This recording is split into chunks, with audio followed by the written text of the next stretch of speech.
السلام علیکم ویورز، آپ کو این ٹی وی اردو کی جانب سے خوش آمدید کہتا ہوں۔ اگر آپ کو میری یہ ویڈیو پسند آئے، لطیفے پسند آئیں تو اس کو ضرور لائک کیجیے، ہماری حوصلہ افزائی ہو جاتی ہے۔ شکریہ۔ پیار سے بیوی کو گلاب مارنے پر انگلش بیوی کا رسپانس۔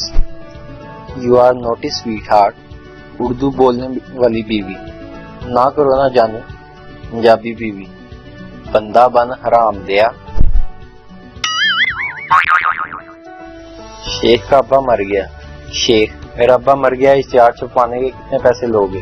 اخبار ایڈیٹر: 50 روپے فی لفظ۔ شیخ: لکھو۔ غفور ڈائیڈ۔ اخبار ایڈیٹر: جناب کم سے کم 6 لفظ۔ شیخ: لکھو۔ Ghafoor died, Suzuki Mehran for sale. ایک شخص کے 3 بیٹے تھے، ایک انجینئر، ایک ڈاکٹر اور ایک بینکر تھا۔ اس شخص نے مرتے وقت اپنے بیٹے کو نصیحت کی کہ اس کا ہر بیٹا اس کے مرنے کے بعد اس کی قبر میں 1 لاکھ روپے رکھے گا۔ جب وہ شخص فوت ہو گیا تو اس کی وصیت کے مطابق اس کی تدفین کے وقت اس کے انجینئر بیٹے نے 1000 روپے والا پورا پیکٹ اپنے والد کی قبر میں رکھ دیا۔ اس کے بعد اس کے ڈاکٹر بیٹے نے 5000 روپے کے 20 نوٹ اپنے باپ کی قبر میں رکھ دیے۔ بینکر بیٹے نے جیب سے چیک بک نکالی، 3 لاکھ کا چیک کاٹا اور 2 لاکھ قبر سے اٹھا کر 3 لاکھ کا چیک رکھ دیا، اور اس بیٹے کا نام تھا اسحاق ڈار۔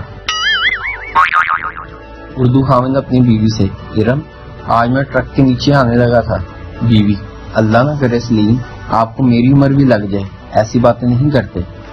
پنجابی خاوند اپنی بیوی سے: شیداں، آج میں ٹرک تھلے آن لگا سی۔ شیداں: بیٹے منہ توڑا، ایویں نہ کتے ورگو بھونکیا کرو۔